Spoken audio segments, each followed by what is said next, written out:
It's time for Defending and Commending the Faith with Joe Mott, inviting the atheist, agnostic, and skeptic to examine for themselves the evidence for the Christian faith.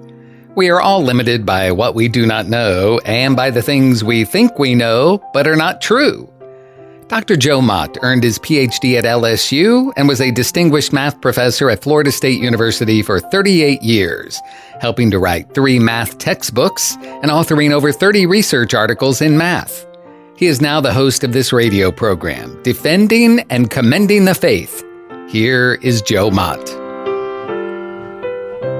Hello to everyone. Welcome to the program. Followers of Christ are still being called into action for defending and commending the Christian faith. We've been attempting to answer the question, why trust the Bible? In the last episode, I had begun discussing 2 of the 4 reasons J. Warner Wallace gave in his book, Cold Case Christianity, to support why the New Testament Gospels are reliable. The 2 reasons given were, first, the Gospels were written early. Second, the Gospels are corroborated by archaeology, eyewitnesses, and ancient non-Christian authors like Flavious Josephus, Tacitus, Suetonius, and the Jewish Talmud. It is generally agreed that the 4 Gospels are the earliest extended accounts of Jesus' life and teaching. Bart Ehrman, the professor of New Testament theology at the University of North Carolina, and widely known as an ex-Christian and a skeptic of Christianity, comments regarding the 4 Gospels this way. The oldest and best sources we have for knowing about the life of Jesus are the 4 Gospels of the New Testament, Matthew, Mark, Luke, and John. This is not simply the view of Christian historians who have a high opinion of the New Testament and its historical worth. It is the view of all serious historians of antiquity of every kind, from committed evangelical Christians to hardcore atheists. I continue today by referring to J. Warner Wallace's additional 2 reasons to trust the reliability of the Gospels. Reason number 3.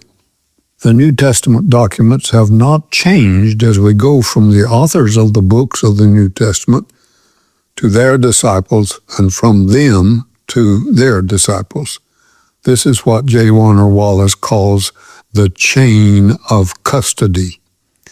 But even if the New Testament Gospels were written early, these are the questions that Islam and the Jehovah's Witnesses ask.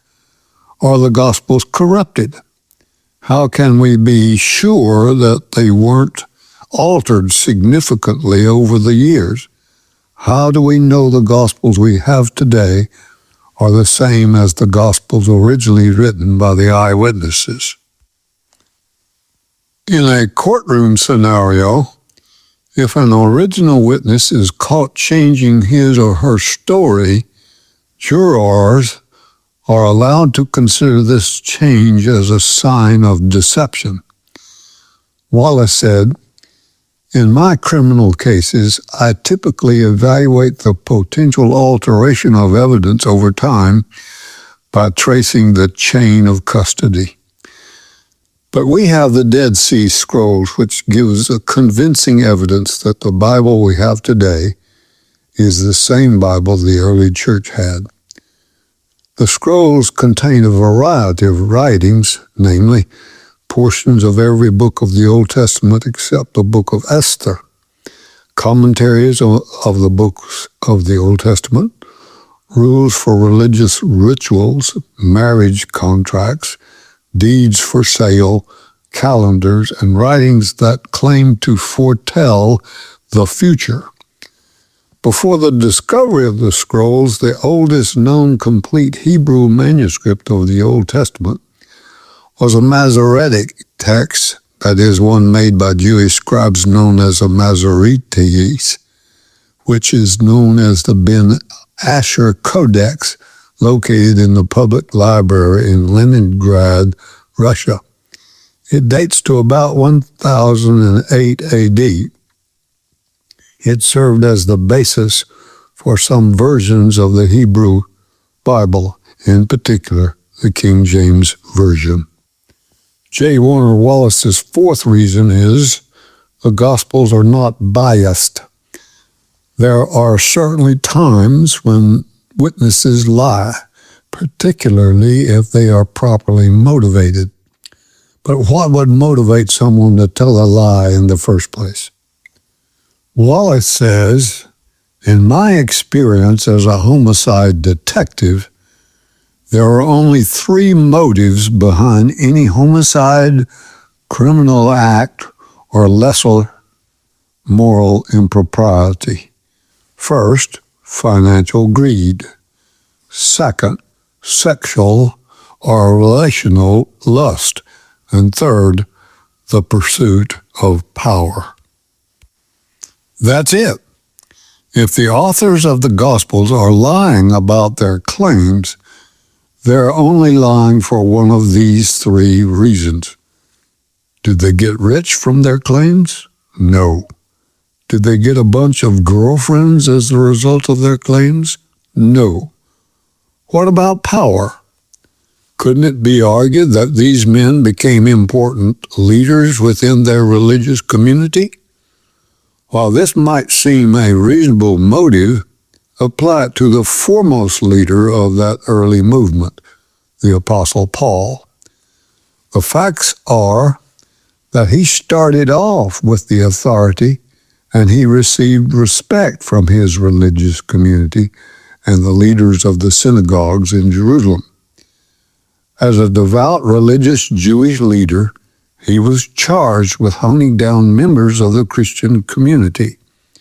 Are we really to believe he would leave this position and signed up with the very group he was happily charged to destroy, only to suffer persecution for many years, in the hope he might one day return to a position of religious authority? That doesn't sound plausible to me. This seems highly unreasonable and unlikely.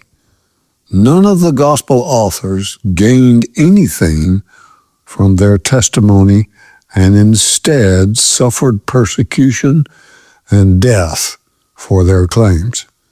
Thus, the gospel authors clearly were not motivated by greed, lust, or power. All the authors of the New Testament books were Jewish, with the possible exception of Luke. The authors of the Gospels included Matthew, who was a tax collector from Capernaum. See Matthew chapter 9, verse 9, and chapter 10, verse 3. He was one of the 12 disciples chosen by Christ. Mark was not one of the 12 apostles of Jesus, but according to Papias, he got his information from the apostle Peter. Irenaeus and the other church fathers say Papias was a disciple of the apostle John, who became the bishop of Hierapolis. It is generally agreed that Mark is the John Mark of the New Testament, Acts chapter 12, verse 12, whose mother was one of the Marys mentioned in the New Testament. He was the nephew or cousin of Barnabas. See Colossians chapter 4, verse 10. Barnabas, who came originally from Cyprus, was once a companion of Paul, who accompanied Paul along with Mark on their first missionary journey. Acts chapter 15, verses 37 to 40. Neither was Luke one of the 12 apostles of Jesus, but was by profession a medical doctor. Colossians chapter 4, verse 14. Indeed, he became a physician of Paul on at least one missionary journey around the Mediterranean. Luke may have been a Gentile. The authors of the Gospels also included the Apostle John, the son of Zebedee, the younger brother of James, and a fisherman from Capernaum. He is the one whom Jesus asked from the cross to take care of his mother Mary. He was the author of his gospel, the 3 epistles, and the book of Revelation, written while he was exiled to the Isle of Patmos. If the Gospels were written late, say in the second half of the 2nd or a later century, as many skeptics claim, then the authors were not eyewitnesses, and neither were they informed by eyewitnesses, as the Gospel of Luke claims. Luke chapter 1, verses 1 through 4. Therefore, if the Gospels were written late, the Gospels would be a lie.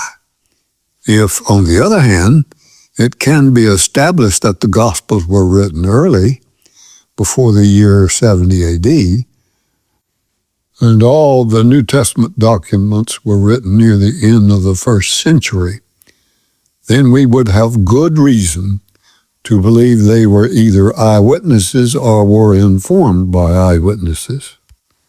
It's as simple as that.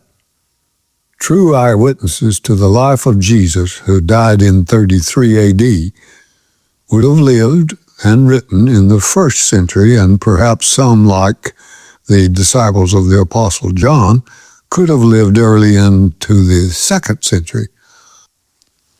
Also, if the Gospels were written early, there would not be enough time for myth to creep into the Gospel accounts, because eyewitnesses could be able to refute any fallacious depiction. Since we have no contradictory writings to the Gospels, the likelihood of the truth of the Gospels is increased. The Roman Catholic Church was established by the Council of Laodicea, 350 to 363 AD. So when were the Gospels written on the timeline from 33 to 363 AD? J. Warner Wallace's book, Cold Case Christianity, helps us with establishing the timeline from 33 AD to 363 AD. There are many pieces of evidence that form a compelling case for the early dating of the Gospels. The first reason to believe that New Testament is true is that there is good evidence that the New Testament documents were written early enough in the 1st century by eyewitnesses to what Jesus said and did. Let me give the broad outlines of the argument. First, the New Testament fails to mention the destruction of the city of Jerusalem or the temple in 70 AD, or the start of the siege of Jerusalem in 66 AD.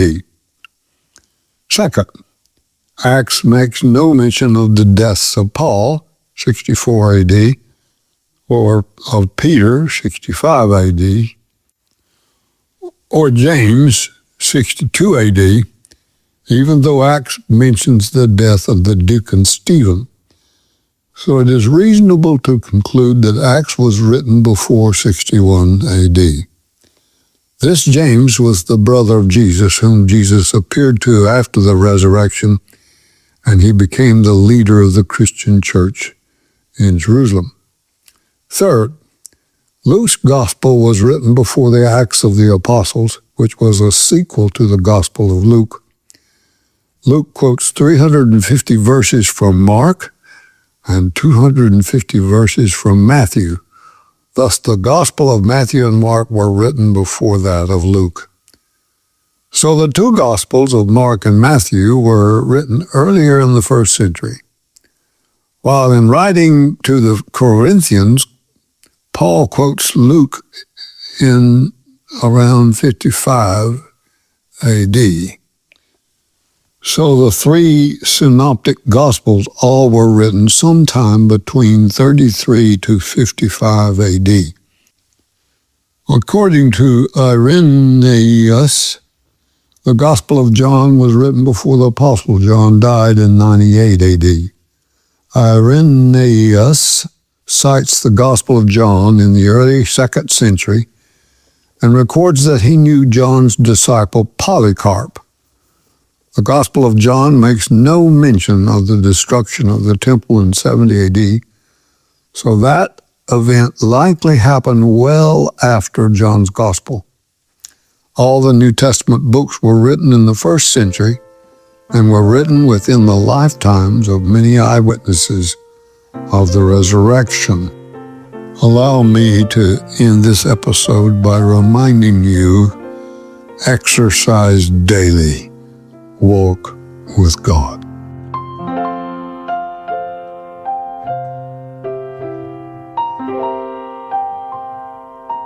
Thank you for listening to Defending and Commending the Faith with Joe Mott, a production of Wave 94 Radio in Tallahassee, Florida.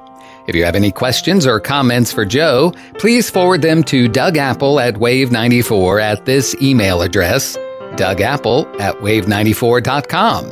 And be sure to join us every Monday evening at 6:45 p.m. on Wave 94 and subscribe through your favorite podcast app. Defending and Commending the Faith with Joe Mott.